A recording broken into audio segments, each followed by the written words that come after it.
अस्मद्गुरुभ्यो नमः। अस्मत्परमगुरुभ्यो नमः। अस्मत्सर्वगुरुभ्यो नमः। श्रीमते रामानुजाय नमः।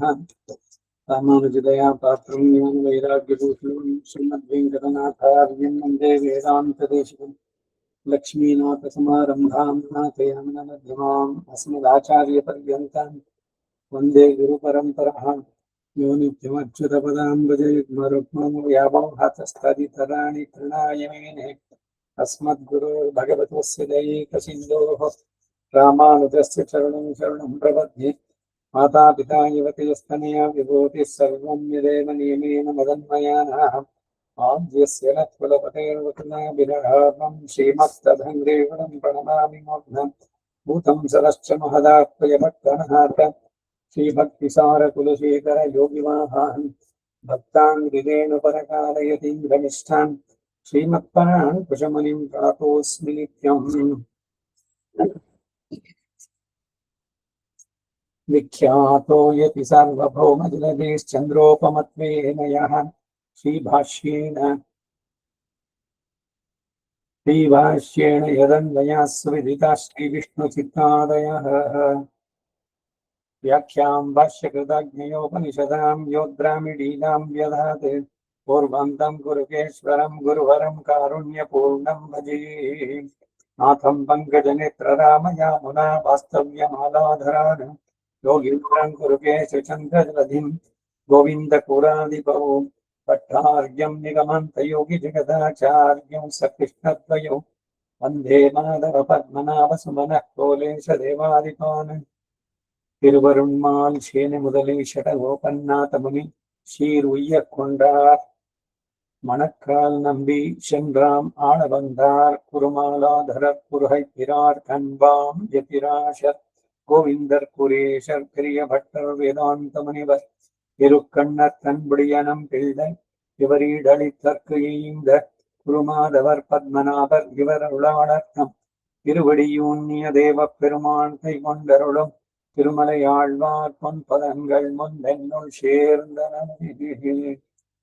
भक्तामृतं विश्वजनानुमोदनं सर्वार्थदं श्रीषडगोपवाङ्मयं सहस्रशाखोपनिषत्समागमं नमाम्यहं द्राविडवेदसागरं திருவழுதினாடென்னும் தென்குருகூர் என்னும் மறுவினியவன் பொருணல் என்னும் அருமனைகளந்தாதி செய்தானடியினியை எப்பொழுதும் சிந்தியாய் நெஞ்சேதெழுந்தே மனத்தாலும் வாயாலும் மண்குருகோர் பேணும் இனத்தாரை எல்லாதிரஞ்சேன் தனத்தாலும் ஏதும் குறவிலேன் என்ற செடகோ பண்பாதங்கள் யாமுடையவத்து எய்ந்த பெரும் கீர்த்தி ராமானுஜமனிதன் வாய்ந்த மலர்பாதம் வணங்குகின்றே ஆய்ந்த பெறோர் சீரார் செடகோபன் செந்தமிழ் வேதம் தரிக்கும் பேராத உள்ளம் பெறா வாந்திகளும் சோழமதுளங்கர்வன் புகழ் மேல் ஆண்ட தமிழ் மறைகளாயிரமம் ஈந்த முதல் தாய் செடகோபன் மைம்பால் வளர்த்த இதத்தாய் ராமானுஜன் மிக்க இடங்களிலும் மெய்யாமுயர் நிலையம் தக்க நெறியம் தடையாகி தொக்கியரும் ஊழ் வினையும் வாழ் வினையும்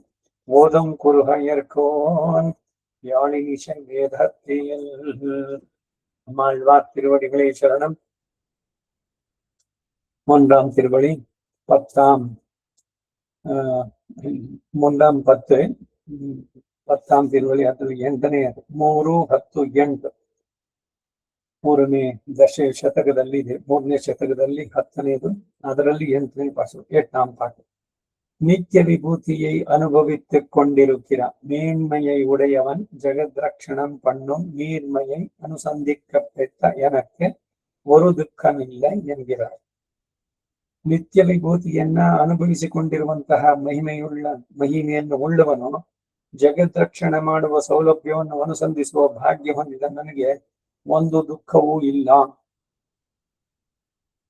ಆಳ್ವಾರ್ ಹೇಳ್ತಾ ಇದ್ದಾರೆ. ಇದರಲ್ಲಿ ಇನ್ನೊಂದು ಏನ್ ಗೊತ್ತಾಗೋದು ಅಂತಂದ್ರೆ, ತ್ರಿಗುಣಾತ್ಮಕವಾದಂತಹ ಶರೀರ ಅಲ್ಲ ಅವರದು ಕೂಡ. ಈ ಆಳ್ವಾರಗಳೆಲ್ಲ ಅಯೋನಿಜರು ಅಂತ ಹೇಳೋದು ಅದಕ್ಕೆ. ಸರೋವರದಿಂದ ಉದ್ಭವಿಸಿದ್ರು, ಇನ್ನೆಲ್ಲಿಂದನೋ ಬಂದ್ರು. ಹೀಗೆ ಬರ್ಬೇಕಾದ್ರೆ ಈ ಪುರುಷ ಸ್ತ್ರೀ ಅವರ ಸಂಯೋಗ, 9 ತಿಂಗಳು ಗರ್ಭವಾಸ, ಇದು ಅಂತ ಇಲ್ವೇ ಇಲ್ಲ. ಮತ್ತೆ ಇವ್ರನ್ನ ಕಾರಿಮಾರನ್ ಅಂತ ಕರೆದಿದ್ದು ಅಂದ್ರೆ ಅವರವರಿಗೆ ಪೋಷಣೆಯನ್ನ ಮಾಡಿದ್ರು. ಅದಕ್ಕಾಗಿ ಅವರಿಂದ ಇದ್ ಮಾಡ್ದೋಡು, ಅದಕ್ಕಾಗಿ ಅವ್ರನ್ನ ಇವನ್ ಹೇಳಿದಂತ ನನಗೆ ನಿತ್ಯ ವಿಭೂತಿಯನ್ನು ಅನುಭವಿಸಿಕೊಂಡಿರುವಂತ ಮಹಿಮೆಯನ್ನು ಉಳ್ಳವನು, ಜಗದ್ರಕ್ಷಣೆ ಮಾಡುವ ಸೌಲಭ್ಯವನ್ನ ಅನುಸಂಧಿಸುವಂತಹ ಭಾಗ್ಯ ಭಗವಂತ ಅದನ್ನು ತೋರಿಸಿಕೊಟ್ಟ, ಮಾರ್ಕಂಡೇಯನು ತೋರಿಸಿದಂತೆ. ಹಾಗೆ ನನಗೆ ಒಂದು ದುಃಖನೂ ಇಲ್ಲ ಅಂತಾರೆ. ಜನ್ಮಂ ಫಲ ಫಲಶೈದು, ಈ ಪತ್ತಿನಲ್ಲಿ ಪೂರ್ಣವಾಗಿ ಹೇಳ್ತಾರೆ, ನನಗೆ ಯಾವ ದುಃಖವೂ ಇಲ್ಲ ಅಂತ.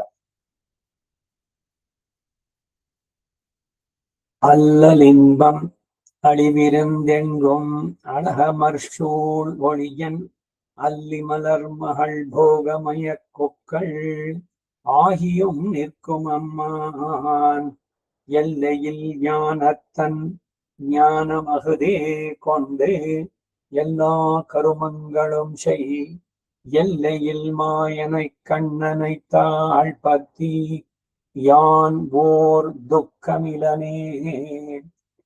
ಇದು 10ನೇ ಪಾಶುರ. ಪಾಶುರಕ್ಕೆ ಪ್ರತಿಪದಾರ್ಥ ಅಲ್ಲಲಿಲ್, ಕ್ಲೇಶದ ಗಂಧವು ಇಲ್ಲದಂತಹ, ಇன்பಂ ಆನಂದ ಗುಣಕ್ಕೆ, ಅಳವು ಇರಂದು ಅವಧಿ ಇಲ್ಲದೆ, ಆನಂದಕ್ಕೆ ಅವಧಿಯೇ ಇಲ್ಲದೆ, ಎಂಗು ಮಮರ್ ಸರ್ವತ್ರ ವಿಸ್ತೃತವಾದಂತಹ, ಅಳಹು ಶೂನ್ ಒಳಿಯನ್ ಸೌಂದರ್ಯದಿಂದ ಪರಿವೃತವಾದ ತೇಜೋರೂಪಿಯಾದ ಲಾವಣ್ಯವುಳ್ಳವನಾಗಿಯೋ. ಸೌಂದರ್ಯ ಲಾವಣ್ಯ ಏನ್ ವ್ಯತ್ಯಾಸ? ಹಿಂದೆ ನೀವು ಹೇಳಿದ್ದೆ ಒಂದ್ಸಲ. ಸೌಂದರ್ಯ ಅಂದ್ರೆ ಒಂದು ಅಂಗದ ಮಾತ್ರದ ಹೇಳಿದ್ರೆ, ಲಾವಣ್ಯ ಅಂದ್ರೆ ಕಾಂಪೋಸಿಟ್, ಪೂರ್ಣವಾಗಿ ತಲೆಯಿಂದ ಕಾಲಿನ ತನಕ ಅದನ್ನ ಹೇಳುವಂಥದ್ದು. ಹಾಗೆ ಲಾವಣ್ಯ ಉಳ್ಳವನಾಗಿಯೋ ಅಲ್ಲಿ ಮಲರ್ ಮಹಳ್, ಅಲ್ಲಿ ಮಲರ್ ಅಂತಂದ್ರೆ ಪದ್ಮೋದ್ಭವೆ, ಕಮಲಜ, ಸರಸಿಜ ಎಲ್ಲ ಹೇಳುವಂತಹದ್ದು. ಆ ಪದ್ಮೋದ್ಭವೆಯಾದ ಲಕ್ಷ್ಮೀ ದೇವಿಯೊಡನೆ ಭೋಗಂ, ಭೋಗದಿಂದ ಉಂಟಾದಂತಹ ಮಯಕ್ಕುಕ್ಕಳ್ ಆಹಿಯು ನಿರ್ಕುಮಮ್ಮಾನ್, ಆನಂದ ಮೋಹಗಳುಳ್ಳವನಾಗಿ ನಿಂತಿರುವಂತಹ ಸರ್ವೇಶ್ವರನಾಗಿಯೂ ಎಲ್ಲ ಜ್ಞಾನ ತನ್, ನಿಸ್ಸೀಮವಾದ ಜ್ಞಾನ ವೈಭವವನ್ನು ಉಳ್ಳವನಾಗಿ, ಏನು ಅವನಿಗೇನು ಸ್ವಲ್ಪ ಜ್ಞಾನ ಇಲ್ಲ, ಇನ್ನೇನೋ ಸ್ವಲ್ಪ ಕಡಿಮೆ ಆಗಿತ್ತು ಅಂತ ಹೇಳಿಲ್ಲ. ಎಲ್ಲ ಇಲ್ಲದಂತಹ ಜ್ಞಾನ, ಪರಿಪೂರ್ಣವಾದಂತಹ ಜ್ಞಾನ. ಅದಕ್ಕೆ ಪೂರ್ಣ, ಈ ಪೂರ್ಣ ಅನ್ನೋದಕ್ಕೆ ತಮಿಳಿನಲ್ಲಿ ನಂಬಿ ಅಂತ ಹೇಳ್ತಾರೆ. ತಿರುಕೋಟಿಯೂರ್ ನಂಬಿ, ಗೋಷ್ಠಿ ಪೂರ್ಣ, ಹಿರಿಯ ನಂಬಿ, ಮಹಾಪೂರ್ಣ. ಪೂರ್ಣರು ಅಂತಂದ್ರೆ ಜ್ಞಾನದಲ್ಲಿ ಅಷ್ಟು ಭಗವಂತನ ಬಗ್ಗೆ ಅನುಭವ ಪಡೆದವರು ನೇರವಾಗಿ. ಹಾಗಾದ್ರೆ ನಾವು ಪೂರ್ವ ಗೊತ್ತಿತ್ತು ಅಂತಂದ್ರೆ ಭಗವಂತನಿಗಷ್ಟು ಅಂತಿಲ್ಲ. ಅದಕ್ಕಾಗಿ ಇಲ್ಲಿ ಎಲ್ಲೇ ಇಲ್ಲದ ಜ್ಞಾನ ತನ್ನದು, ನಿಸ್ಸೀಮವಾದ ಜ್ಞಾನ ವೈಭವವುಳ್ಳವನಾಗಿಯೋ ಇರುವಂತಹ ಅಹದೇ ಕೊಂಡು ಅಜ್ಞಾನವನ್ನೇ ಸಾಧನವನ್ನಾಗಿ ಹೊಂದಿ ಎಲ್ಲಾ ಕರ್ಮಗಳು ಶೈ, ಕಾರ್ಯರೂಪದ ಸಕಲ ಲೋಕಗಳನ್ನು ನಿರ್ವಹಿಸುವನಾಗಿ ಎಲ್ಲೆಯಿಲ್ ಮಾಯನೈ, ಅಪರಿಚ್ಛಿನ್ನವಾದ ಎಲ್ಲ ಇಲ್ಲದಂತಹ ಆಶ್ಚರ್ಯ ಚೇಷ್ಟಿತಗಳನ್ನ ಉಳ್ಳವನಾದಂತಹ ಕಣ್ಣನೈ ಶ್ರೀಕೃಷ್ಣ ಪರಮಾತ್ಮನನ್ನ ಕಾಳ್ಪತ್ತಿ ಪಾದಗಳನ್ನ ಆಶ್ರಯಿಸಿ, ಯಾನ್ ಓರ್ ದುಃಖ ಮಿಲನ್, ನಾನು ಒಂದು ದುಃಖವೂ ಇಲ್ಲದವನಾಗಿದ್ದೇನೆ. ಈಡ್ அல்லனில் இத்தியாதி ஸ்வர்காதிகளில் போலே துக்க மிஷ்டமாய் பரிச்சின்னமாயிராதே, துக்க கந்தரಹಿತமாய் சுகைகதானமாய் ಅಪರಿಚ್ಛಿನ್ನமான ಆನಂದத்தை ಉಡೆಯವನ್. ಭಗವದ್ವಿಷಯ 3ನೇ ಸಂಪುಟದಲ್ಲಿ ಪುಟ 430.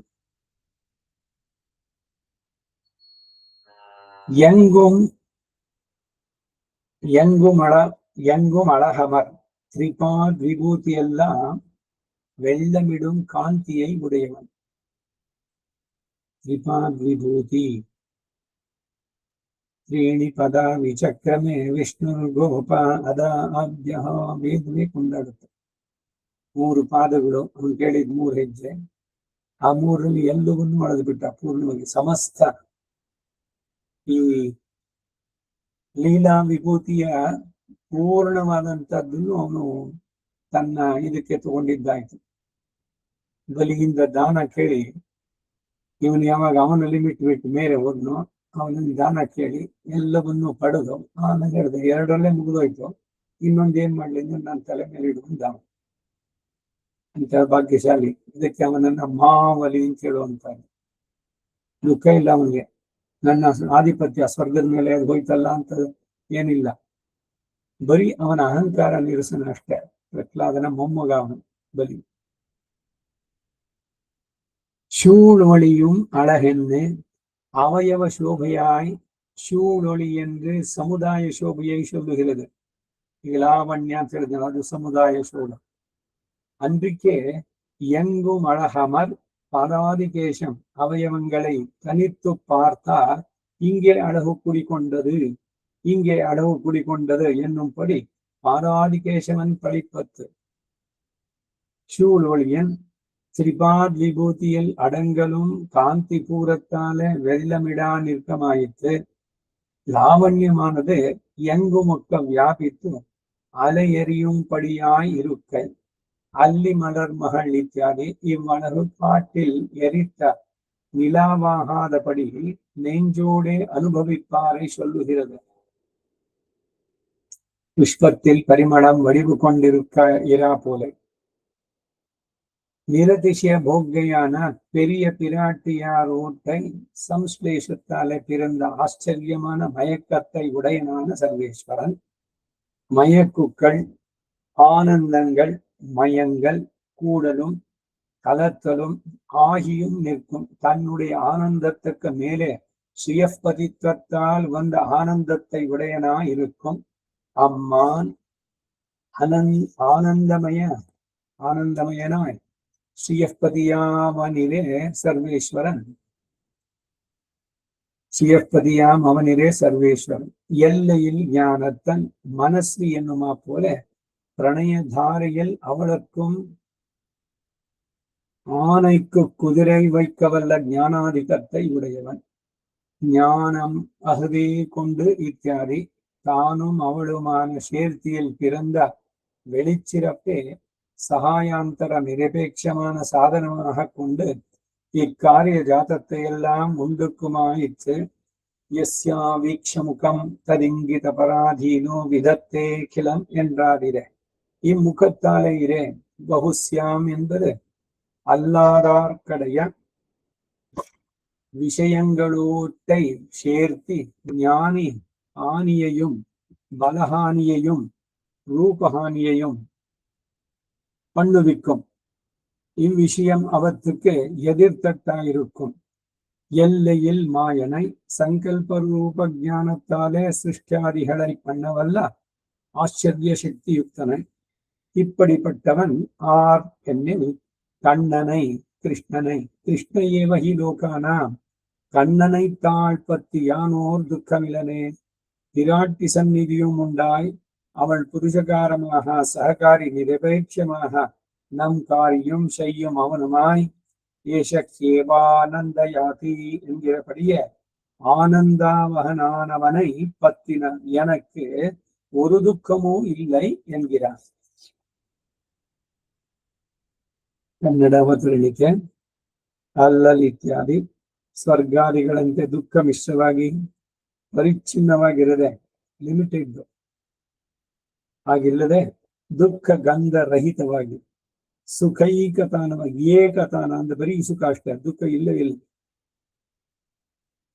ಆ ಸುಖ ಎಷ್ಟು ಅದು ನಿರತಿಶಯವಾದಂತಹದ್ದು, ನಿತ್ಯ ವಿಭೂತಿ, ಅದು ಅಪರಿಚ್ಛಿನ್ನವಾದದ್ದು, ಲಿಮಿಟ್ಲೆಸ್ ಆನಂದವನ್ನು ಉಳ್ಳವನು ಭಗವಂತ. ನಿರತಿಶಯ ಅದು ಸ್ವಾಭಾವಿಕವಾಗಿ ಬಂದಿದ್ದು. ನಾವಾದ್ರೆ ಈ ಕರ್ಮದಿಂದ ಬಿಡಿಸ್ಕೊಂಡು ನಾವು ಹೊಸದಾಗಿ ಅದನ್ನು ಪಡಿತೀವಿ. ಮೋಕ್ಷಕ್ಕೆ ಹೋದ್ರೆ ಆ ನಿರತಿಶಯವಾದಂತ ಕೈಂಕರ್ಯ ಆನಂದ ಮೊದಲಿಲ್ಲಿತ್ತೋ ಇಲ್ಲ. ಇಲ್ಲಿ ಸುಖ ಇದೆಯೋ ಇವೆಲ್ಲ ಹಿಂದೆಲ್ಲ ಬಹಳಷ್ಟೆಲ್ಲ ಹೇಳಿದೆ. ಕಡೆನಲ್ಲಿ ಬರೀ ದುಃಖದಲ್ಲೇ ಎಂಡಾಗೋದು. ದುಃಖ ಮೂಲ ದುಃಖ ಜನ್ಯ, ದುಃಖದಿಂದ ಉಂಟಾಗಿದ್ದು. ದುಃಖ ಮೂಲ ದುಃಖವೇ ಪರಾಣವಾಗಿರೋದು. ದುಃಖ ಮಿಶ್ರ ದುಃಖದಲ್ಲೇ ಎಂಡಾಗುವಂತದ್ದು. ಸಂಸಾರ ಸಾಗರಂ ಘೋರಂ. ಸುಖ ಸುಖ ಸಿಗುತ್ತೆ ಅನ್ನೋ ಭ್ರಮೆನಲ್ಲೇ ನಮ್ಮ ಜೀವನವೆಲ್ಲ ಪೂರ ಕಳಿತೀವಿ ನಾವು.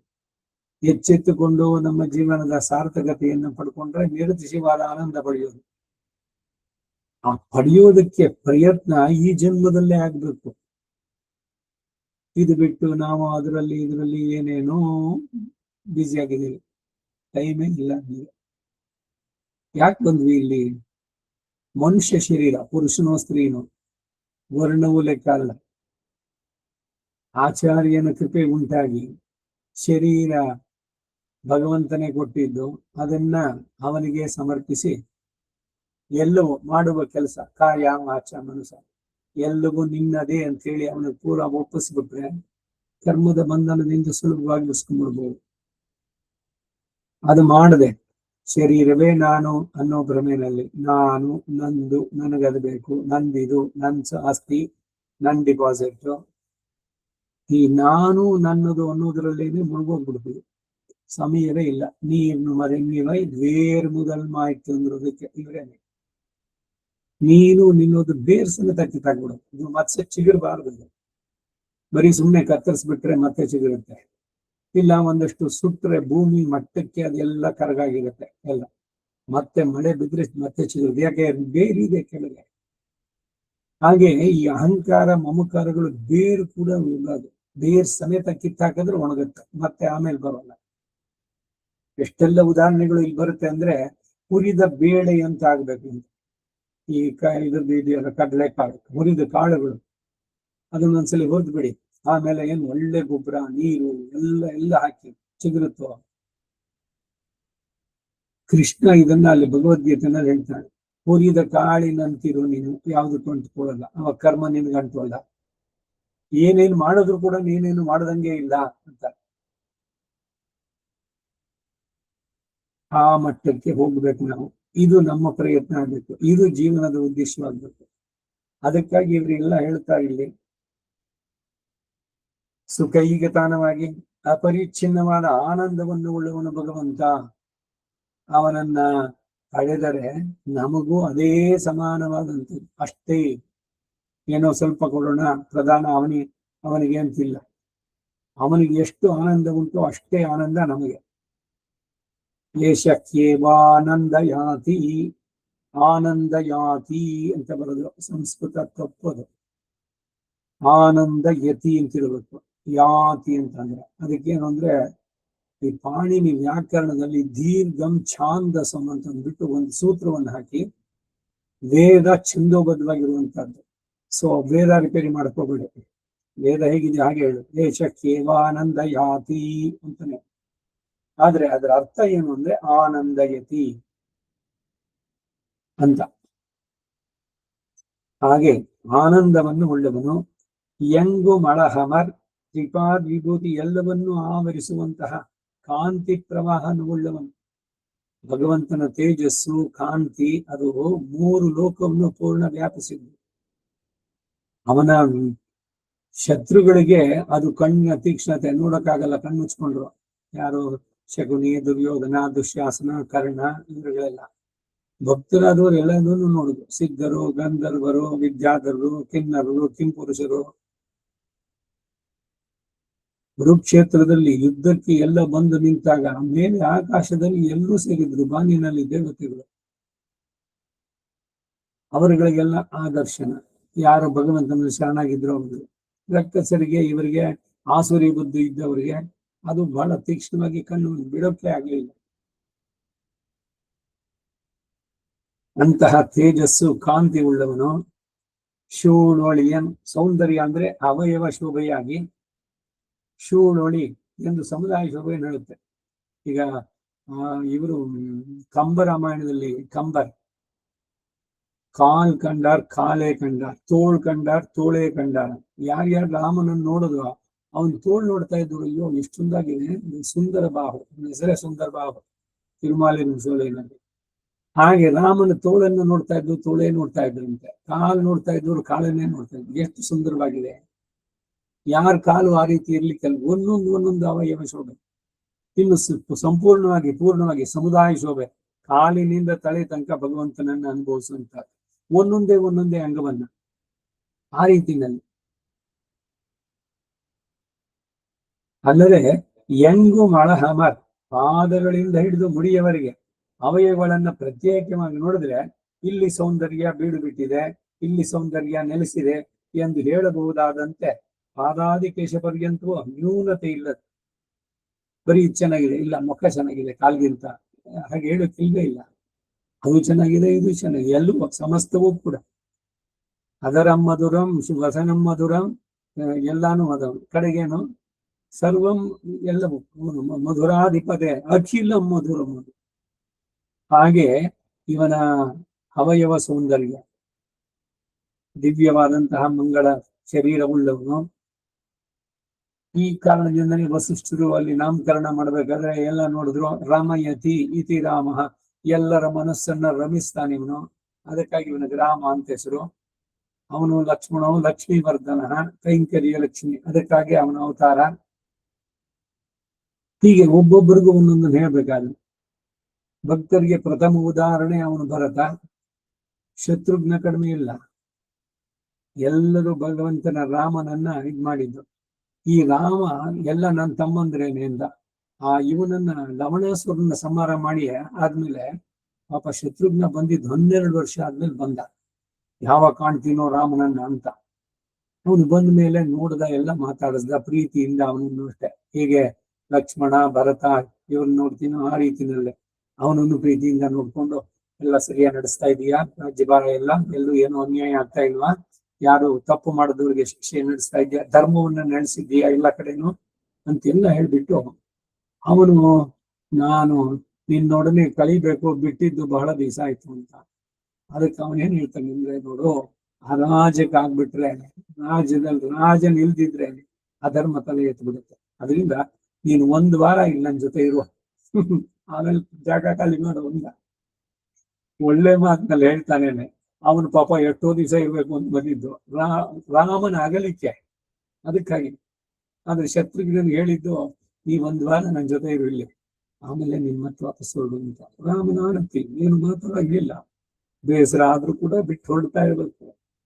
ಮತ್ತೆ ಹೊರಟ ಶತ್ರುಘ್ನ ವಾಪಸ್ಸು. ಇನ್ ಕಡೆಗೆ ಅವನು ಶತ್ರುಘ್ನ ಮತ್ತೆ ಬಂದಿದ್ದು ಅಂದ್ರೆ ಅಂದ ಚರಾಚರಗಳ ವೈಕುಂಠ ತೀರ್ತಿ ಹೊರಡ್ಬೇಕಾದ್ರೆ ಮೆಸೇಜ್ ಕಳ್ಸಿದ್ದ ಭರತ ಶತ್ರುಘ್ನ ಎಲ್ರಿಗೂ ಕೂಡ. ಹೋಗಿ ಏನ್ ಮಾಡಿದ್ರು ಅವರು, ಒಂದು ಶತ್ರುಘ್ನ ತನ್ನ ಮಕ್ಕಳಿಗೆ, ಎಲ್ರು ಇಬ್ಬಿಬ್ರು ಮಕ್ಕಳು ಹೆಣ್ಮಕ್ಳು, ಅವರವರಿಗೆ ರಾಜ್ಯ ಕೊಟ್ಟಿದ್ರಲ್ಲಿ 2 ಭಾಗ ಮಾಡ್ಬಿಟ್ಟು, ನೀನ್ ಇದನ್ನ ಆಡು ನೀನ್ ಅದನ್ನ ಆಡು ಅಂತ ಹೇಳಿ ಅವರ ಒಪ್ಪಿಸ್ಬಿಟ್ರು. ಸೀರೆ ಎಲ್ಲದನ್ನು ಬಿಟ್ಟು ಬಂದಿದ್ದೇನೆ. ಸುಗ್ರೀವ ಬಂದ, ವಿಭೀಷಣ ಬಂದ, ಅವಾಗ ಎಲ್ಲ ಒಬ್ಬೊಬ್ಬರಿಗೂ ಕೂಡ ಹೇಳ್ತಾ ಮಾಡಿದ್ದು. ಹನುಮಂತನನ್ನು ಕೇಳ್ದ, ನಾನು ನಿನ್ನನ್ನು ಆಳಂಗಿಸಿಕೊಂಡಂತ ಈ ಶರೀರ ನನಗ್ ಬರೋಕ್ ಬೇಡ, ನನ್ನ ಮೋಕ್ಷ ಅಂತ. ಸರಿಯಾಗಿರೋ ಒಂದು ಕೆಲಸ ಮಾಡೋ, ಎಲ್ಲಿ ತನಕ ರಾಮನಾಮ ಇರುತ್ತೋ ಲೋಕದಲ್ಲಿ ಅಲ್ಲಿ ತನಕ ನೀನಿರು ಅಂತ. ವಿಭೀಷಣನಿಗೂ ಹೇಳ್ತಾ, ನೀನು ಧರ್ಮದಿಂದ ಎಲ್ಲವನ್ನು ಇದ್ ಮಾಡು ಅಂತ. ಅವನಿಗೆ ಎಲ್ಲ ರೀತಿಯ ಸೌಕರ್ಯವನ್ನು ಮಾಡಿ, ಬರೀ ಸುಮ್ಮನೆ ಲಂಕೆ ಕೊಟ್ಬಿಟ್ಟು ಎಲ್ಲ ಧೂಳಿಪಟವಾಗಿ ಹೋಗಿತ್ತು. ಇವನು ಹೋಗಿ ಹನುಮಂತನ ಎಲ್ಲ ಸುಟ್ಟು ಬಂದಿದ್ನಲ್ಲ. ಸೊ ಇಂದ್ರನಿಂದ ಎಲ್ಲ ಕಾಲದಲ್ಲೂ ಸಿಗುವಂತ, ಎಲ್ಲ ಋತುಗಳಲ್ಲಿ ಸಿಗುವಂತ ಹಣ್ಣುಗಳೆಲ್ಲ ಸದಾ ಕಾಲ ಸಿಗ್ಬೇಕಲ್ಲಿ.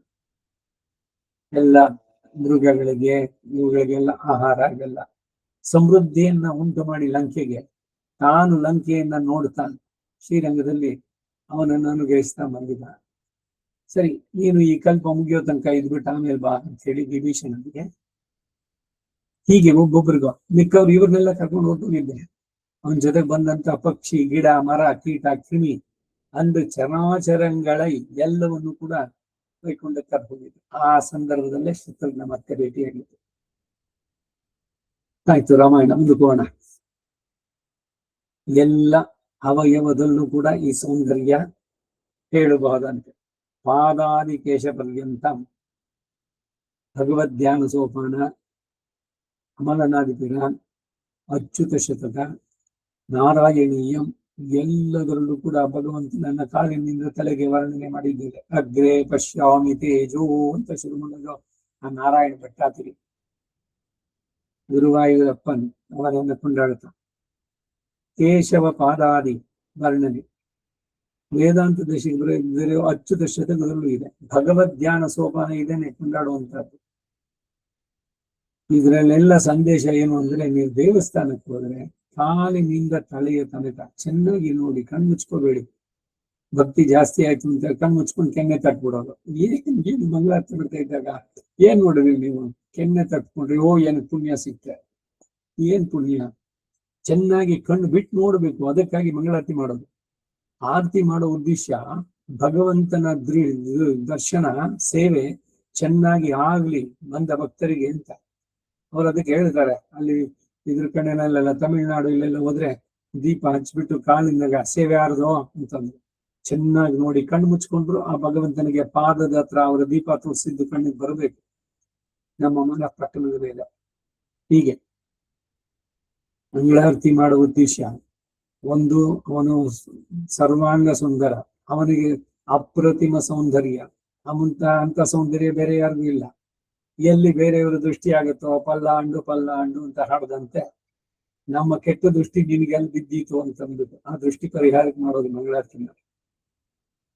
ಹೀಗೆ ನಾವು ಅದನ್ನ ಚೆನ್ನಾಗಿ ನೋಡಿ, ಕಣ್ಣು ಬಿಟ್ಟು ನೋಡಿ ಹೊರಗಡೆ ಬಂದ್ರು ಕೂಡ ಆ ಇದು ಭಗವಂತನ ಸೌಂದರ್ಯ, ಪ್ರಸನ್ನವಾದಂತಹ ವದನ, ನಗುಮುಖದಲ್ಲಿ ನಮ್ಮನ್ನೇ ನೋಡ್ತಾ ನಗ್ತಾ ಇದ್ದಾನೇನೋ ಅನ್ನೋ ತರದಲ್ಲಿ ಅದನ್ನ ನಾವು ಮನಸ್ಸಿನಲ್ಲಿ ಇಟ್ಕೋಬೇಕು.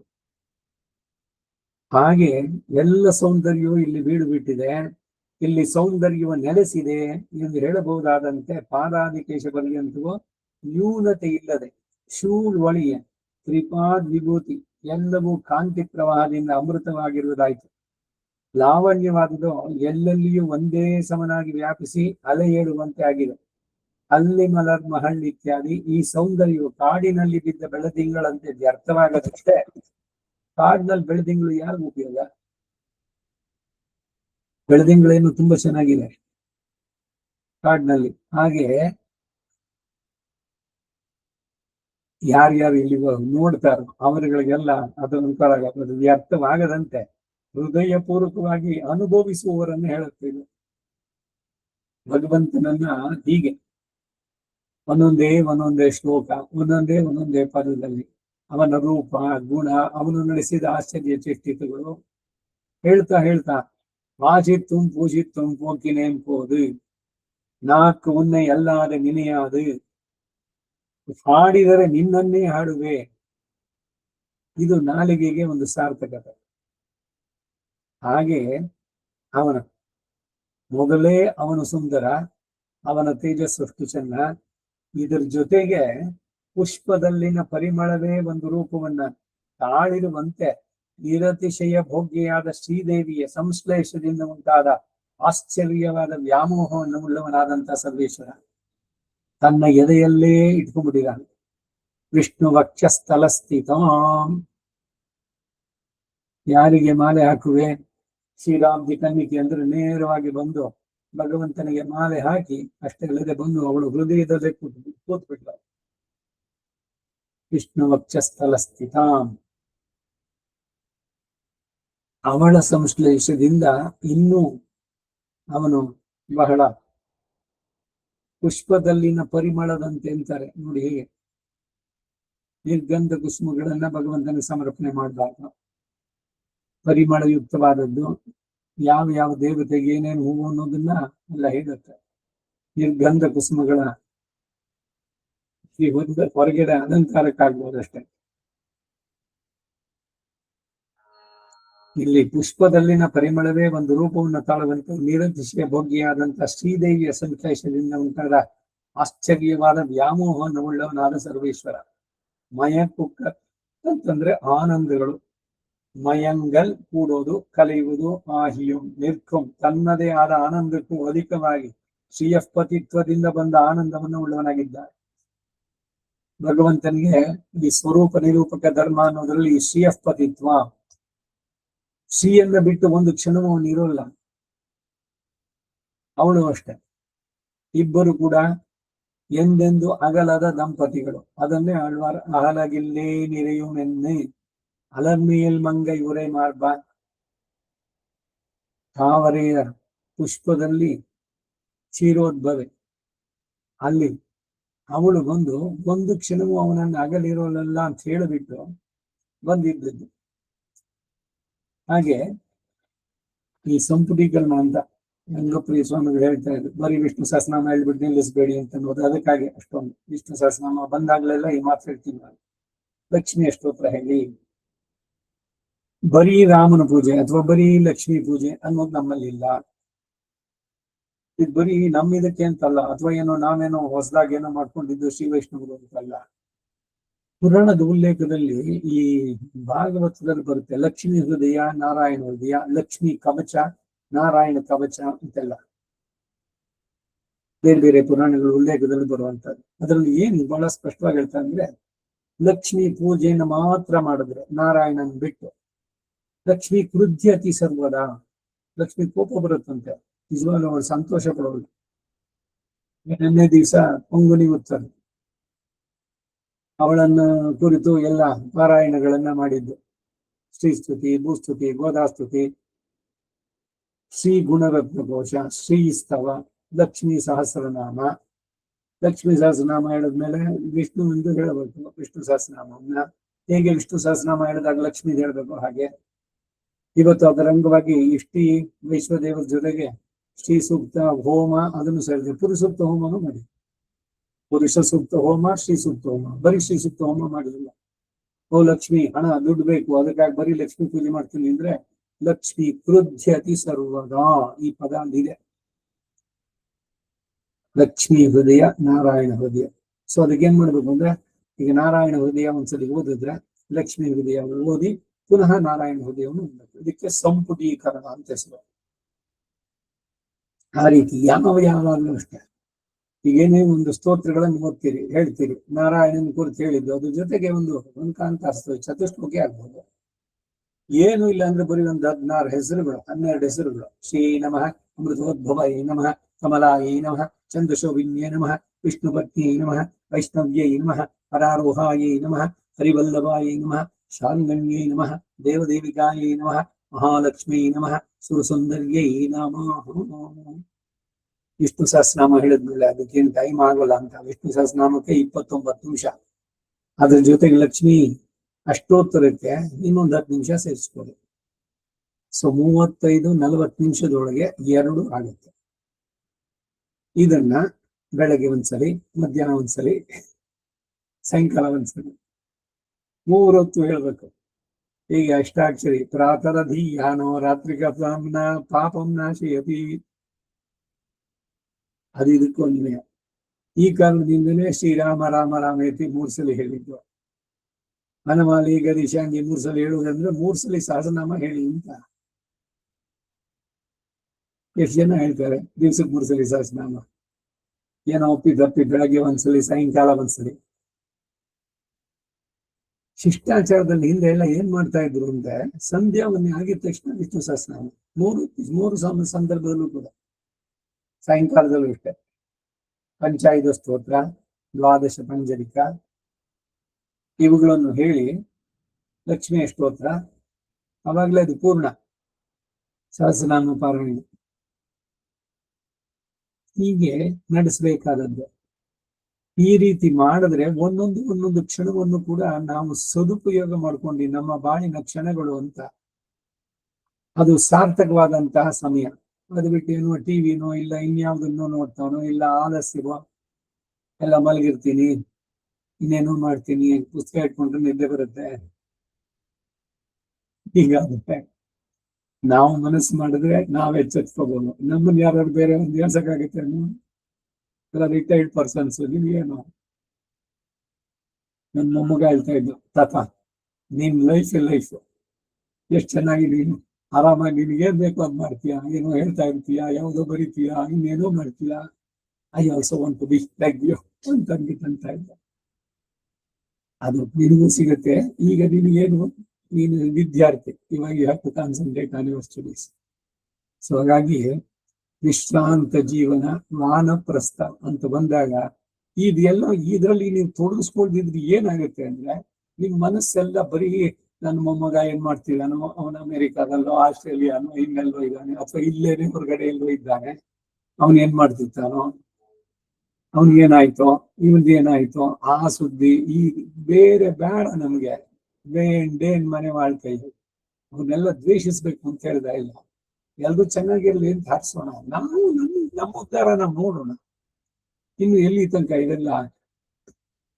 ಹಾಗಾಗಿ ಈ ಅಟ್ಯಾಚ್ಮೆಂಟ್ಸ್ ಇದೆಯಲ್ಲ, ಅದು ಜೀವನವೇ ಪಾಠ ಕಲಿಸ್ಬಿಡುತ್ತೆ. ಇಲ್ಲ ಅವರವರ ಬಾಳಿನಂತೆ ಹೋದಾಗ, ಅಯ್ಯೋ ನಮ್ಮ ನೀರು ಕೇಳೋಲ್ಲ, ನಮ್ಮ ಇದಕ್ಕೇನು ಮಾತಿಗೆ ಬೆಲೆ ಇಲ್ಲ, ಈ ತರದೆಲ್ಲ ದುಃಖ ಇದೆಲ್ಲ, ಅದು ಪೆಟ್ಟು.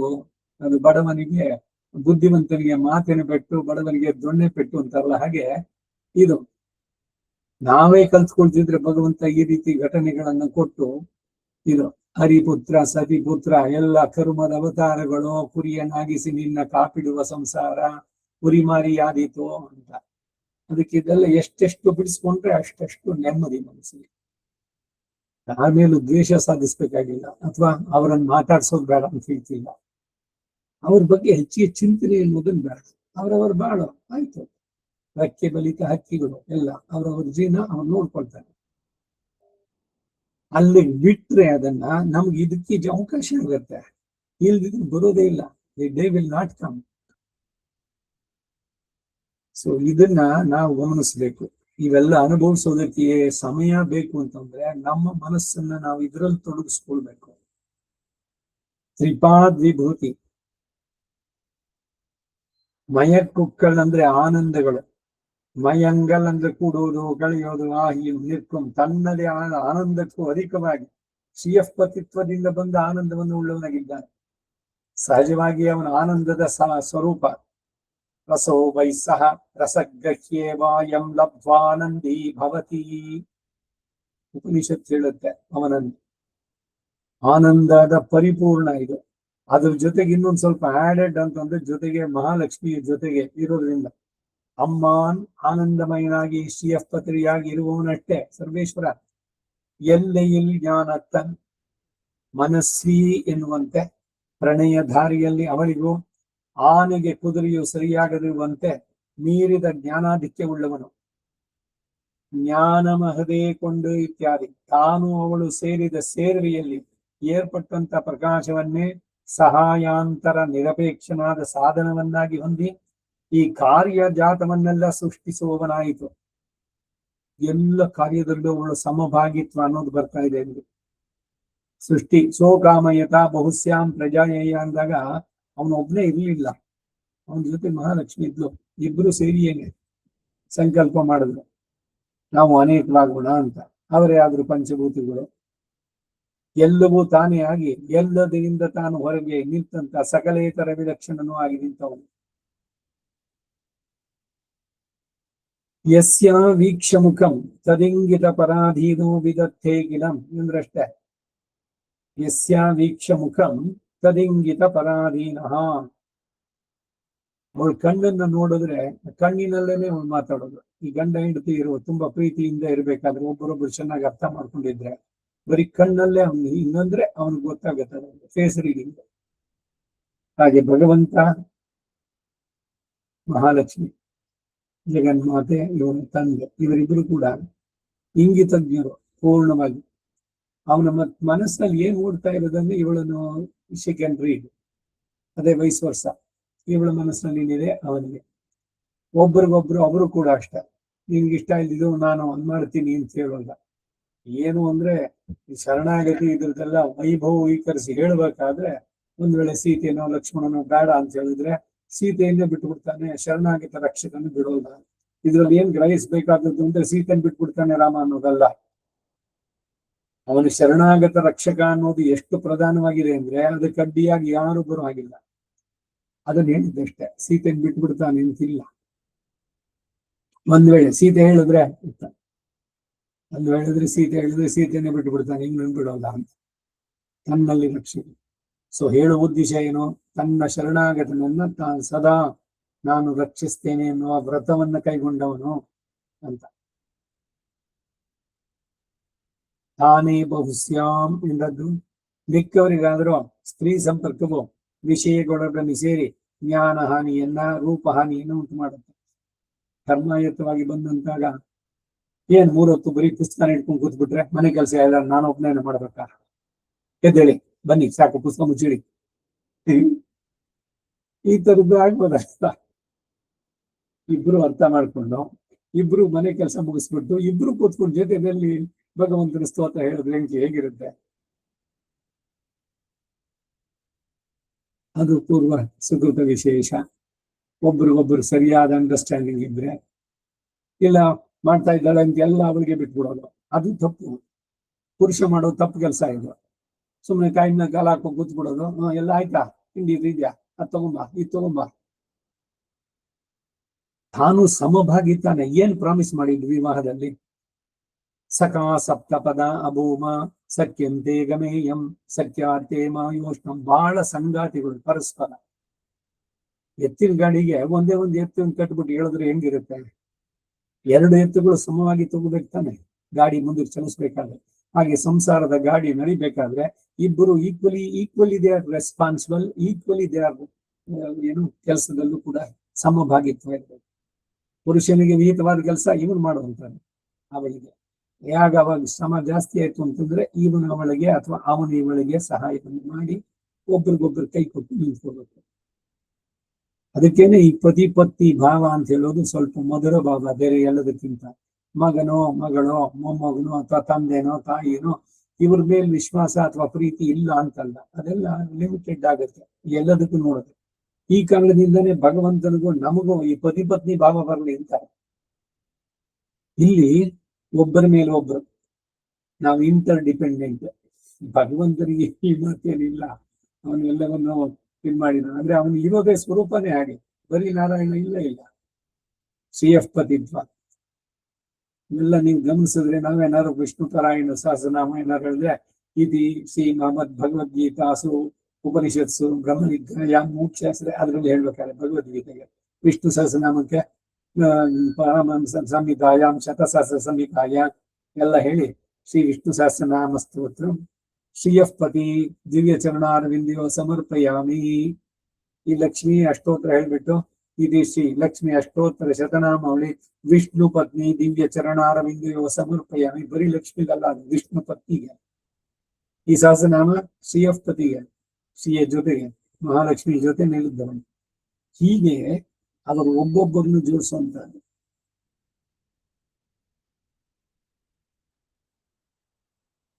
ಎಲ್ಲೆಯಲ್ಲಿ ಜ್ಞಾನ ತನ್ ಮನಸ್ವಿ ಎನ್ನುವಂತೆ ಪ್ರಣಯ ಧಾರೆಯಲ್ಲಿ ಅವಳಿಗೋ ಆನೆಗೆ ಕುದುರೆಯು ಸರಿಯಾಗದಿರುವಂತೆ ಮೀರಿದ ಜ್ಞಾನ ಆಧಿಕ್ಯ ಉಳ್ಳವನು. ಭಗವಂತ ಪ್ರಧಾನ ಅಂತ ಹೇಳಿದ್ರಷ್ಟೇ, ಇಲ್ಲಿ ಲಕ್ಷ್ಮಿ ಕರ್ಮೆ ಮಾಡೋದು ಅಂತಲ್ಲ. ಅವಳು ಎಲ್ಲ ಕಡೆನೂ ಹೇಳಿದಾಳೆ, ನಾನು ಹಸು ಕರುವನ್ನು ಹೇಗೆ ಹಿಂಬಾಲಿಸುತ್ತೋ ಹಾಗೆ ನಾನು ರಾಮನನ್ನ ಕಾಯ ವಾಚ ಮನಸ ನಾನು ಅನುಸರಿಸ್ತೇನೆ. ಪತ್ನಿಯಾದವಳು ಪತಿಯನ್ನ ಅನುಸರಿಸಿ ಹೋಗ್ಬೇಕಾದ್ರೆ ಹೀಗೆ ಅವನ ಹಿಂದೆ ಅವಳು ಬರೋದು, ಅವನ ನೆರಳಿನಂತೆ ಇರುವಂತದ್ದು. ಹೀಗೆಲ್ಲ ಹೇಳಿದ್ರಿಂದ ಸ್ತ್ರೀಯರನ್ನ ಹೆಂಗಸನ್ನು ಕಡಿಮೆ ಮಾಡೋದು ಅನ್ನೋ ಉಚಿತನ ಬರಬಾರ್ದು. ಈಗಿನ ಎಲ್ಲದರಲ್ಲೂ ಈಕ್ವಾಲಿಟಿ ಅನ್ನೋದಕ್ಕೆ ಹೋಗುದು. ಪತ್ನಿ ಇಲ್ಲದಿದ್ರೆ ಅವನು ಅಪತ್ನೀಕಃ, ಅವನಿಗೆಲ್ಲ ಏನು ವಿಧವೆಗೆ ಏನು ಇದು ಗೌರವ ಸ್ಥಾನಗಳು ಅಷ್ಟೇನೆ ಇವನಿಗೂ ಇರುವಂತದ್ದು. ಅವನ ಅಗ್ನಿಕಾರ್ಯ ಇಲ್ಲ, ವೇದ ಬ್ರಹ್ಮ ಯಜ್ಞ ಮಾಡೋಂಗಿಲ್ಲ. ಯೋ ಅಪತ್ನೀಕಃ. ಸೊ ಅದರಿಂದ ಇವನು ಹೆಚ್ಚು ಅವನು ಕಡಿಮೆ ಅಂತಾನೆ. ಪುರುಷ ಕುಟುಂಬಕ್ಕೆ ಯಜಮಾನ, ಅವನು ಇದನ್ನ ನಡೆಸಬೇಕು. ಹಾಗೆ ಪತ್ನಿಯಾದವಳು ಅವನಿಗೆ ಪೂರಕವಾಗಿ ಮಂತ್ರಿಯಾಗಿ ಒಳ್ಳೆಯ ಸಲಹೆಯನ್ನ ಹೇಳಿ ಇಬ್ಬರು ಸೇರಿ ಧರ್ಮಕ್ಕೆ ವಿರುದ್ಧವಾದಂತ ಕೆಲಸ ನಡೆಸದೆ ಗೃಹಸ್ಥಾಶ್ರಮವನ್ನು ಸರಿಯಾಗಿ ನಡೆಸಿದ್ರೆ ಅದರಿಂದನೇ ಮೋಕ್ಷವನ್ನು ಪಡೆಯುವಂತಹದ್ದು. ಸೊ ಒಬ್ರಿಗೊಬ್ಬರಿಗೆ ನಾನು ಹೆಚ್ಚು ನೀನು ಕಡಿಮೆ ಅನ್ನೋದೆಲ್ಲ ಇಲ್ಲವೇ ಇಲ್ಲ. ಇಲ್ಲಿ ಒಂದು ಮಾತು ಬಂತು, ಆನೆಗೆ ಕುದುರೆಯು ಸರಿಯಾಗದಿರುವಂತೆ ಮೀರಿದಂತ ಜ್ಞಾನಾಧಿಕ್ಯ ಉಳ್ಳವನು ಅಂತ. ಮಹಾಲಕ್ಷ್ಮಿ ಅವನ ಜೊತೆನಲ್ಲೇ ಇರುವಂತಹದ್ದು. ಜ್ಞಾನ ಮಹುದೇ ಕೊಂಡು ಇತ್ಯಾದಿ. ತಾನು ಅವಳು ಸೇರದೆಯಲ್ಲಿ ಏರ್ಪಟ್ಟಂತಹ ಪ್ರಕಾಶವನ್ನೇ ಸಹಾಯಾಂತರ ನಿರಪೇಕ್ಷವಾದ ಸಾಧನವನ್ನಾಗಿ ಹೊಂದಿ. ಇನ್ಯಾರು ಅಸಿಸ್ಟ್ ಮಾಡ್ಬೇಕಾ ಭಗವಂತನಿಗೆ ಜಗದ್ ವ್ಯಾಪಾರದಲ್ಲಿ? ಅವನು ತಗೊಳ್ಳೋ ಡಿಸಿಷನ್ಸ್ ನಲ್ಲಿ ಇಂದ್ರೆ ಇಲ್ಲ, ಅವರಿಬ್ಬರು ಸೇರಿಯೇನೆ, ಅವರಿಬ್ಬರ ಸೇರ್ವೆ, ಶೇರ್ತಿ ಸೇವೆ ಅಂತ ಹೇಳ್ತಾರೆ. ಈ ರಥೋತ್ಸವದ ಕಾಲದಲ್ಲಿ ಬೆಳಗಾದ ತಕ್ಷಣ ಬೇಗ ಉತ್ಸವ ಮೂರ್ತಿ ದೇವಾಲಯದಿಂದ ಹೊರಗಡೆ ಬರೋ ಅಷ್ಟರಲ್ಲಿ ಹೋಗಿ ಸ್ಥಿರಚರ ಮೂರ್ತಿಗಳ ಇಬ್ರು ಒಟ್ಟಿಗೆ ಇರಬೇಕಾದ್ರೆ ನಮಸ್ಕಾರ ಮಾಡಿ ಬರುವಂತದ್ದು ಶೇರ್ತಿ ಸೇವೆ ಅಂತ. ಇದು ಬೇರೆ ಬೇರೆ ಕಡೆಗಳಲ್ಲಿ, ಇನ್ನೆಲ್ಲ ಸ್ಥಳಗಳಲ್ಲಿ ಇದರಲ್ಲೆಲ್ಲ ಭಗವಂತನ ಮೂಲ ಮೂರ್ತಿ, ಅದ್ರ ಮುಂದೆನೆ ಉತ್ಸವ ಮೂರ್ತಿ ಇಟ್ಟಿರ್ತಾರೆ. ಬೇರೆ ಕಡೆಗಳಲ್ಲಿ ಒಂದೊಂದು ಸಪರೇಟ್ ಸನ್ನಿಧಿನೇ ಮಾಡಿದ್ದಾರೆ. ಈಗ ಮೇಲ್ಕೋಟೆನಲ್ಲಿ ತಿರುನಾರಾಯಣ ಒಳಗಿರೋದು, ರಾಮಪ್ರಿಯ ಹೊರಗಡೆ ಇರೋದು ಉತ್ಸವ ಮೂರ್ತಿ. ತಿರುನಾರಾಯಣ ಉತ್ಸವ ಮೂರ್ತಿ ಅದು ಚಲಿಸೋದಕ್ಕಾಗಿ ಉತ್ಸವಗಳಲ್ಲಿ ಭಾಗವಹಿಸೋದಕ್ಕೆ. ಮೂಲ ಮೂರ್ತಿಯನ್ನು ತೆಗೆಯೋಕ್ಕಾಗತ್ತೇನೋ, ಅದು ಪ್ರತಿಷ್ಠಾಪನೆ ಆಗಿರುವಂತಹದ್ದು. ವರ್ಷದಲ್ಲಿ ಒಮ್ಮೆ ಈ ಉತ್ಸವ ಮೂರ್ತಿಯನ್ನ ರಾಮಪ್ರಿಯನನ್ನ ತಿರುವಡಿಯಲ್ಲಿ ರಾಮ ಇದು ಮೂಲವರ ಜೊತೆಗೆ ಸೇರ್ತಾರೆ, ಅದು ಕ್ಷೇರ್ತಿ ಸೇವೆ ಅಂತ ಹೇಳ್ತಾರೆ ವಿಶೇಷವಾಗಿ. ಇದೇ ರೀತಿ ಬೇರೆ ಕಡೆಗಳಲ್ಲೂ ಆಗೋದುಂಟು. ಆದ್ರೆ ಸಾಮಾನ್ಯವಾಗಿ ನಮ್ಮ ಎಲ್ಲ ಈ ಹಳ್ಳಿಗಳು ಇದರಲ್ಲೆಲ್ಲ ಹೋದ್ರು ನುಗ್ಗೆಳ್ಳಿನ ಇದು ಬೇರೆ ಬೇರೆ ಕಡೆ ಶಾಂತಿಗ್ರಾಮ ಬೆಣ್ಣಿನ ಈ ಕಡೆ ಮೇಲೆಲ್ಲ ಉತ್ಸವರ ಜೊತೆನಲ್ಲೇ ಇರ್ತಾರೆ, ಇಲ್ಲ ಪಕ್ಕದಲ್ಲಿ ಇರ್ತಾರೆ, ಭಗವಂತನ ಪಕ್ಕದಲ್ಲಿ. ಒಟ್ಟಿನಲ್ಲಿ ಎಲ್ಲರೂ ತೊನೆಯಲ್ಲಿ ಇರುವಂತದ್ದು, ಜೊತೆಯಲ್ಲಿ ಇರೋದು. ಆಮೇಲೆ ಉತ್ಸವ ಮೂರ್ತಿ ಹೊರಗಡೆ ಬಂದ ಮೇಲೆ ಆಮೇಲೆ ಮೂಲವರನ್ನ ನಮಸ್ಕಾರ ಮಾಡೋದಕ್ಕಿಂತ ಮೊದಲು ಮಾಡೋದು ಬಹಳ ಉತ್ತಮ ಅಂತ, ತಪ್ಪು ಅಂತೇನಿಲ್ಲ.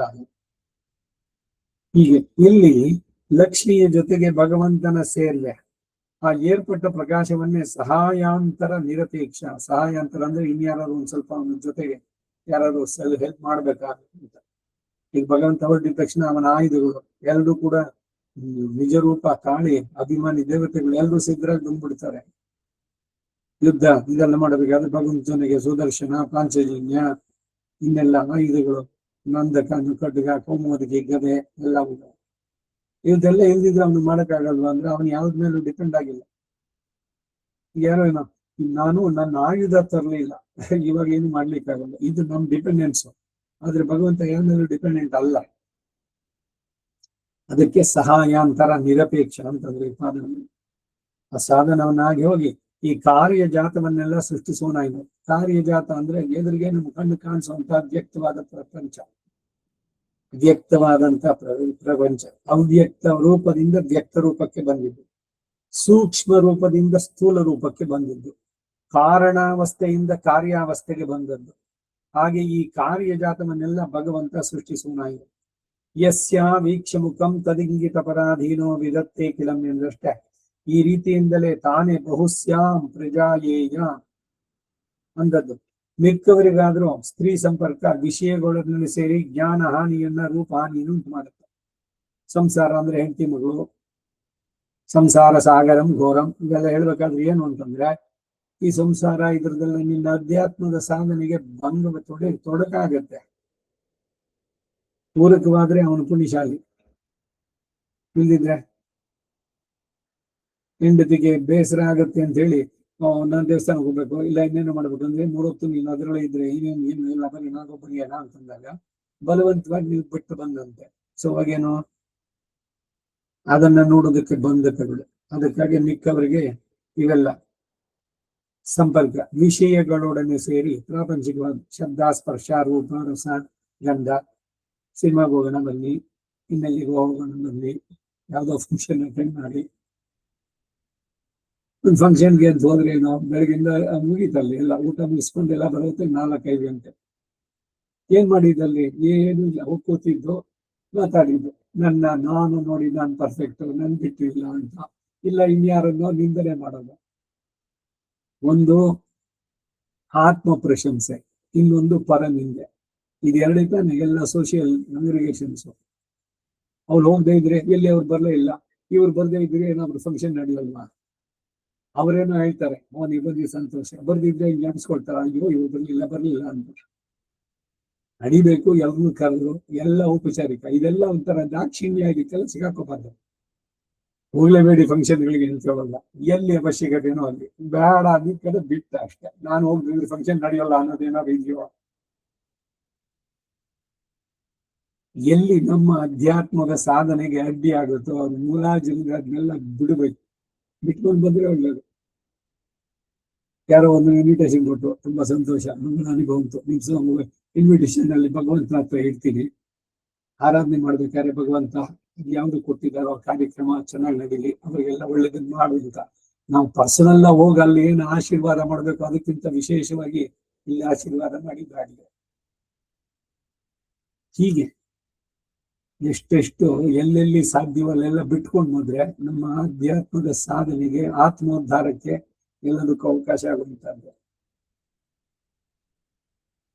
ಈ ಭಗವದ್ ವಿಷಯವಾದ್ರೂ ಅವಕ್ಕೆ ಪ್ರತಿಕೋಟಿಯಾಗಿದೆ. ಯಾವುದಕ್ಕೆ ಭಗವದ್ ವಿಷಯದ ಚಿಂತನೆ ಇದೆಲ್ಲ ಆ ಪ್ರಾಪಂಚಿಕವಾದ ಸಂಸಾರದ್ದು, ಆತ್ಮ ಪ್ರಶಂಸೆನೋ ಪರನಿಂದೇನೋ ಅದಕ್ಕಿಲ್ಲ ಅವಕಾಶವೇ ಇಲ್ಲ. ಎಲ್ಲಿ ಮಾಯನೆ ಸಂಕಲ್ಪ ರೂಪ ಜ್ಞಾನದಿಂದ ಸೃಷ್ಟಾದಿಗಳನ್ನ ಮಾಡಿರುವಂತಹ ಆಶ್ಚರ್ಯ ಶಕ್ತಿಯುಕ್ತನನ್ನ ಇಂಥವನು ಯಾರು ಅಂದ್ರೆ ಕಣ್ಣನೈ ಕೃಷ್ಣನನ್ನ. ಕೃಷ್ಣ ಏವ ಹಿ ಲೋಕಾನ ಸರ್ವಂ ಕೃಷ್ಣಮಯಂ ವಿಷ್ಣುಮಯಂ ಜಗತ್. ವಿಷ್ಣು ಕೃಷ್ಣ ಎಲ್ಲವೂ ತಾನೆ. ಕಣ್ಣನೈ ತಾಳ್ಪತ್ತಿ ಯಾನೂರ್ ದುಃಖಮಿಲನೆ. ಶ್ರೀದೇವಿಯ ಸಾನ್ನಿಧ್ಯವೂ ಉಂಟಾಗಿರಲು ಅವಳು ಪುರುಷಕಾರ ಪೂರ್ವಕವಾಗಿ ಬೇರೆ ಸಹಕಾರಿಯನ್ನ ಅಪೇಕ್ಷಿಸದೆ ನಮ್ಮ ಕಾರ್ಯವನ್ನು ಮಾಡುವವನು ಏಷಕ್ಕೇವಾನಂದ ಯಾತಿ ಎಂಬಂತೆ ಆನಂದಾವಹನಾದವನನ್ನ ಆಶ್ರಯಿಸಿದ ನನಗೆ ಒಂದು ದುಃಖವೂ ಇಲ್ಲ ಅಂತ. ಒಂದು ಭಾಷೆ ಆಗೋಯ್ತು. ஒன்பதாம் பாட்டு. அகடித கடனா சாமர்த்தன் ஆனவன் வடதள சாயை அனுபவிக்க பெற்ற எனக்கு ஓர் தளர்வும் இல்லை என்கிறார். மகாபிரளய விற்த்தாந்தத்தை ಅನುಸಂಧಿಕ್கிறார் ಎನ್ನವುಮಾಂ. ಅಘಟಿತ ಘಟನಾ ಸಾಮರ್ಥ್ಯನಾದಂತಹ ವಟಪತ್ರಶಾಹಿಯನ್ನ ಅನುಭವಿಸುವ ಭಾಗ್ಯ ಹೊಂದಿದ ನನಗೆ ಒಂದು ದುಃಖವೂ ಇಲ್ಲ ಅಂತಾರೆ. ಈ ವಟಪತ್ರಶಾಹಿ ನೆಗ್ರೋಧ, ಆಲದ ಎಲೆ, ಆಲದೆಲೆಯ ಮೇಲೆ ಮಲಗಿದ ಬಾಲಕೃಷ್ಣನ ನೋಡ ಬಂದಿದ್ದವರು ಆಲದೆಲೆಯ ಮೇಲೆ ಮಲಗಿದ ಅಂತ ಆ ಹರಪನಹಳ್ಳಿ ಭೀಮವ್ವ ಅಂತ ಅವಳು ಹಾಡ್ತಾಳೆ. ಹಳ್ಳಿ ಭಾವಗೀತೆಗಳು ಇದರಲ್ಲಿ ಹೇಳ್ಬೇಕಾದ್ರೆ ಪ್ರಳಯ ಕಾಲದಲ್ಲಿ ಎಲ್ಲವನ್ನು ತನ್ನ ಉದರದಲ್ಲಿ ಇಟ್ಕೊಂಡು ಒಂದು ಆಲದೆಲೆಯ ಮೇಲೆ ಮಲಗಿನಲ್ಲ. ಆಲಮಾಮರತ್ತಿ ನಿಲಮೇಲ್ ஒரு ಬಾಲಕನಾನ್ ಯಾವಲಂ 7 ಉಂಡ. 7 ಲೋಕಗಳು ಅಂದ್ರೆ 14 ಲೋಕಗಳು ಅದ್ರಲ್ಲಿ ಸೇರ್ತವೆ. 3 ಲೋಕ ಅಂದ್ರು ಅದರಲ್ಲೂ ಎಲ್ಲ ಸೇರ್ತವೆ. ಎಲ್ಲವನ್ನು ತನ್ನ ಉದರದಲ್ಲಿಯೇ ಒಂದಕ್ಕೊಂದು ಮಿಕ್ಸ್ ಆಗದಂತೆ ಇಟ್ಕೊಂಡು ತಾನು ಒಂದು ಆಲದೆಲೆಯ ಮೇಲೆ ಮಲಗಿದ್ದಾನೆ. ಮಹಾಪ್ರಳಯದಲ್ಲಿ ಎಲ್ಲ ಚೇತನರನ್ನು ರಕ್ಷಿಸಿ, ಬರೀ ಅಂಧಕಾರ ಏನಿಲ್ಲ ಅಲ್ಲಿ. ಅಸದಾಸಿ ಸದಾಸಿ ತದಾನಿ ಸತ್ತಾಗ್ಲಿ ಅಸತ್ತಾಗ್ಲಿ ಅನ್ನೋ ಕಾಣದಂತಹ ಸ್ಥಿತಿ. ಇಡೀ ಸೃಷ್ಟಿ ಎಲ್ಲವೂ ಕೂಡ ಅನ್ಮ್ಯಾನಿಫೆಸ್ಟೆಡ್ ಸ್ಟೇಟ್. ಅದರ ಅನುಸಂಧಾನ ಈ 9ನೇ ಪಾಶದಲ್ಲಿ ಮಾಡ್ತಾರೆ. ಅದೇನು ಅನ್ನೋದನ್ನು ನಾಳೆ ದಿವಸ ನೋಡೋಣ. நம்மாழ்வார் திருவடிகளே சரணம். திருக்குறுகை பிரான் பிள்ளான் திருமுடிகளே சரணம். கவிதார்க்கிக சிம்மாய கல்யாண குணசாலினே ஸ்ரீமதே வெங்கடேசாய வேதாந்த குரவே நமः. வாதித்யுபசிரோ பங்க பஞ்சானன பராக்கிரமः ஸ்ரீமான் வெங்கடநாதார்யஸ்சிரம் விஜயதாம் பவி.